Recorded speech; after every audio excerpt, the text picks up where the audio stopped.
go ahead and get started. I'd like to welcome FedEx Cup #1, world #1, Scottie Scheffler, to the interview room here at the Travelers Championship. Scottie, we always appreciate your time. You're making your third start here at the Travelers Championship. Obviously, a pretty incredible event given the last dramatic finishes and so forth. Great field this week. So with that, just some thoughts on being here this week. Yeah, glad to be back in Cromwell. We're staying in a house this year, which is a lot of fun. We're kind of right here in the community, which is nice. You know, I got like a minute commute to the golf course, which makes things really simple. And it's a fun event for us to play. You know, like Doug said, the exciting finishes. I remember when Meredith and I were flying home last year, we were trying to get Wi-Fi on the airplane on like an American flight, I think. Trying to get like American Airlines Wi-Fi to work for like YouTube TV streaming. Trying to watch Kramer and Harris battle it out. And you know, it's just a fun event. Everything here is really easy for us as players. You know, they take good care of the caddies, they take good care of our wives, and take good care of us. And so it's a really simple week for us. A couple weeks ago in Canada, when I got to sit with you, I introduced you as having 8 top 10s and 17 starts this season. We add one to that, 9 top 10s and 19 starts, coming off your great finish last week at the U.S. Open. Just some thoughts on how you're feeling as you're heading into the week, coming off of that good finish last week. Yeah, game feels like it's in a good spot. You know, I've played really well this year. I played good again last week. I hit it really good. Just to win major championships, those putts got to go in. You got to get those little breaks here and there. And last week, unfortunately, I wasn't able to get the job done. But you know, it was a fun ride there at the end. My start on Sunday was extremely exciting and fun, and to be in contention on the weekend at a major is always such a good time. And coming up one shot short hurts, but you know, at the end of the day, it was a fun ride.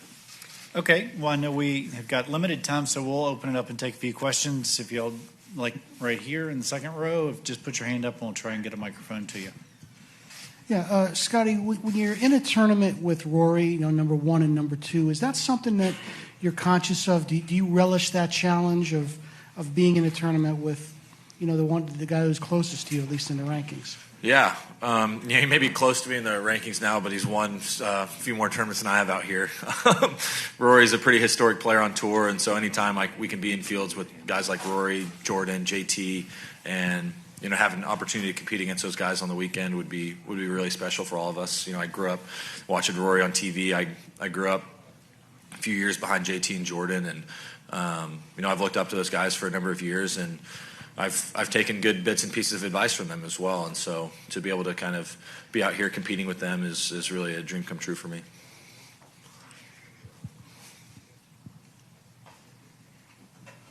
We'll go Fergie and then back to the second. I'm way off topic, if you don't mind.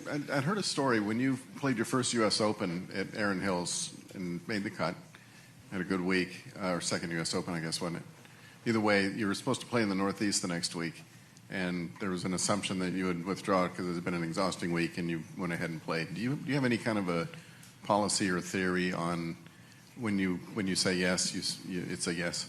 Well, yeah. I mean, I'd like to be a man of my word, and so you know, this would be another event where playing the week after a major is not necessarily easy, especially when you're in contention. And for me, you know, I committed to this event. You know, and I want to be here. It's a fun event, and so. Yeah, definitely. I want to be a man of my word. When I say something, I want to follow through, and it's definitely something that's important to me for sure. Go to the second row right here.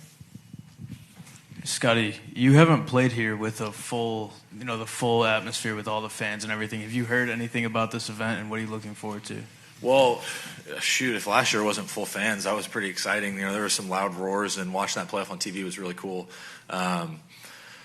Especially with those putts the guys were making. I remember the putt Kramer, I think he made it in regulation to kind of keep things going. He made like a 8 to 10 footer, and everybody around the hill on 18 was just going crazy. And if that wasn't full fans, then I'm really excited to see what it's going to be like this week with full fans. And so I haven't been in contention at this event either, so I haven't really gotten kind of the full feel of everything. And playing in front of large crowds is always a good time.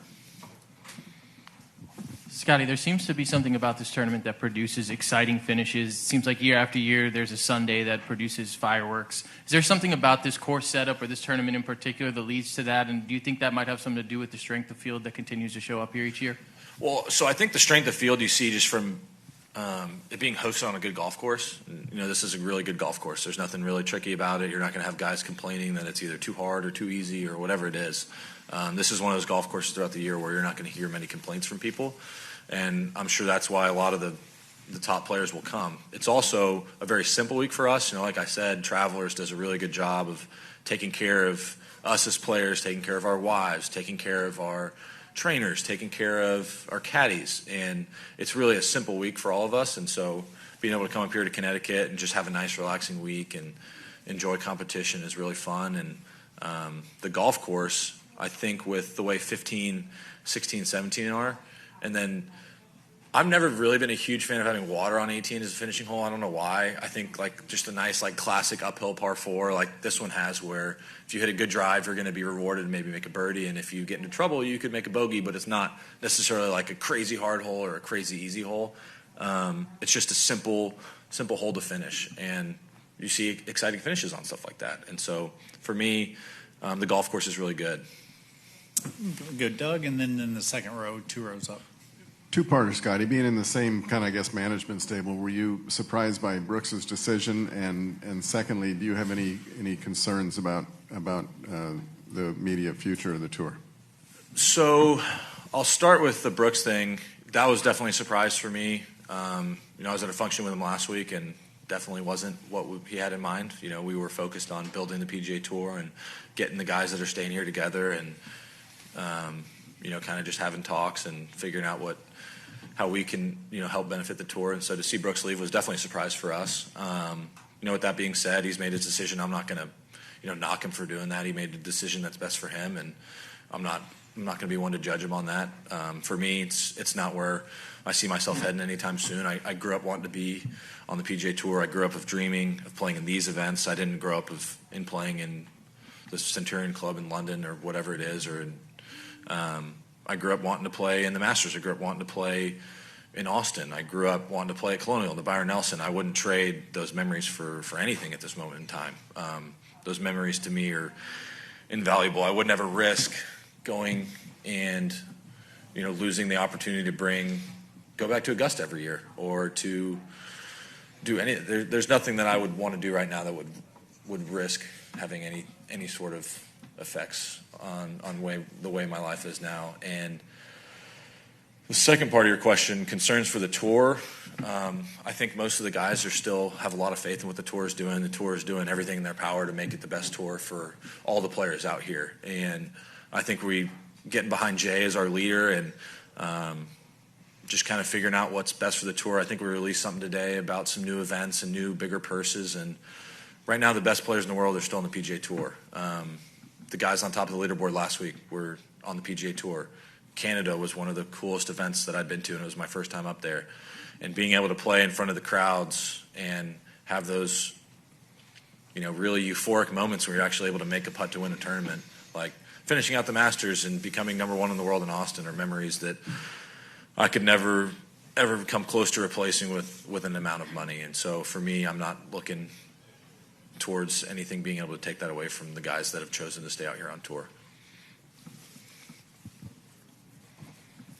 What's going on off the golf course has been dominating the conversation. Anytime you come in here, you're going to get asked about it. I'm curious if the conversations are similar on the range, in the house, during practice rounds, or are you guys not as into this on a minute-to-minute basis? Well, firstly, up until today, I had 2 questions the entire year about Live Golf, literally. And one of them was off camera. And the second one, I kind of put my foot in my mouth a little bit in Canada.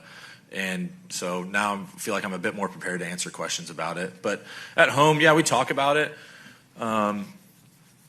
It's definitely interesting. You know, you have this government and the investment fund doing all these things to try and kind of attack our tour.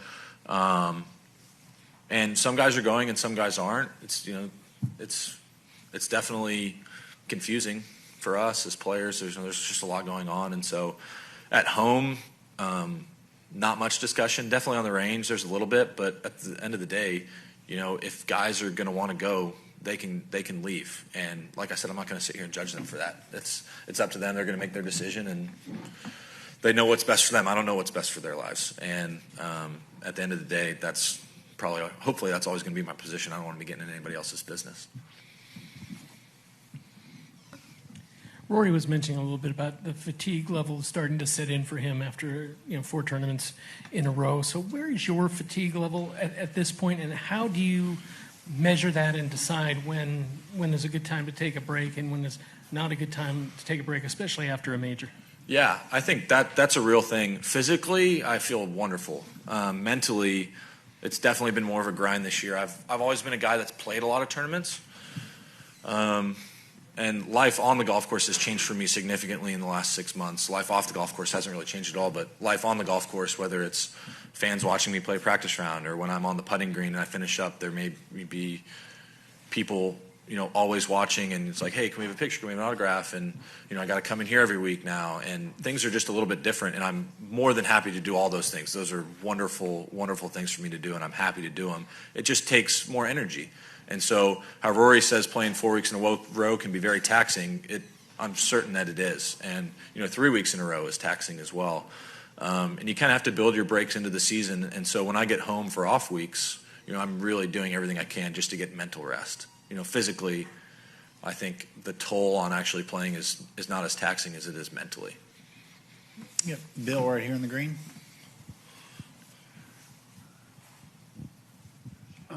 Scottie, is there any amount of money that would change your mind about staying with the PGA Tour?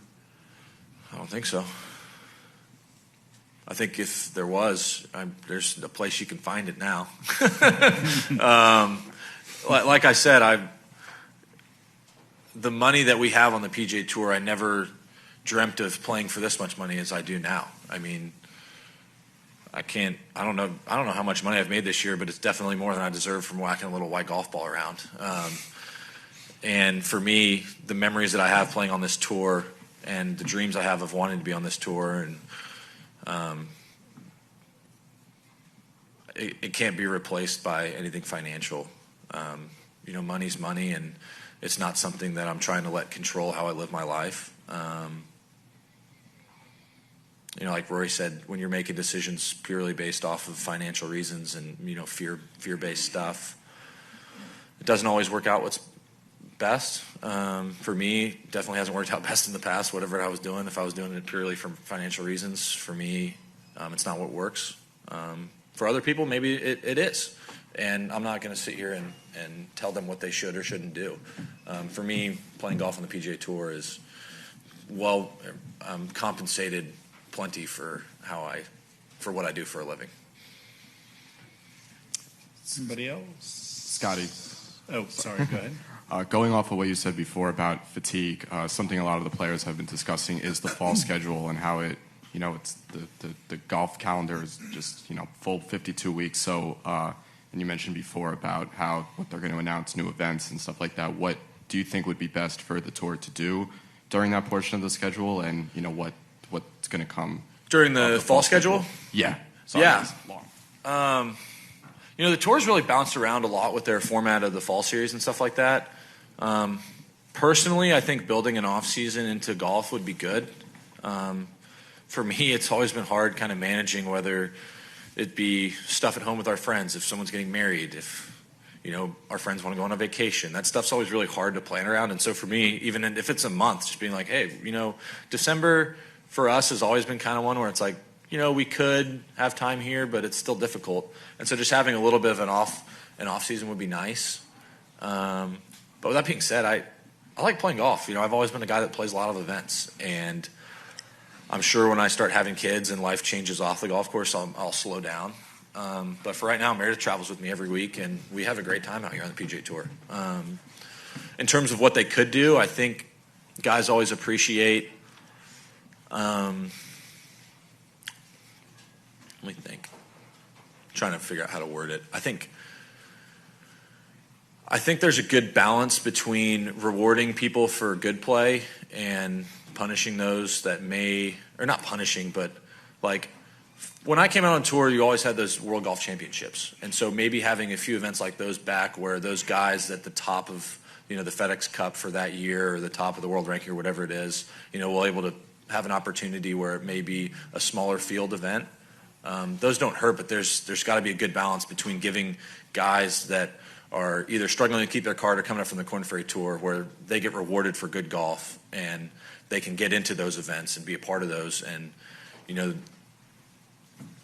whatever we can do to get the best players congregated more often and have the guys that haven't made it to the top yet have plenty of opportunity to work their way into those events and into those fields and have opportunities at those tournaments.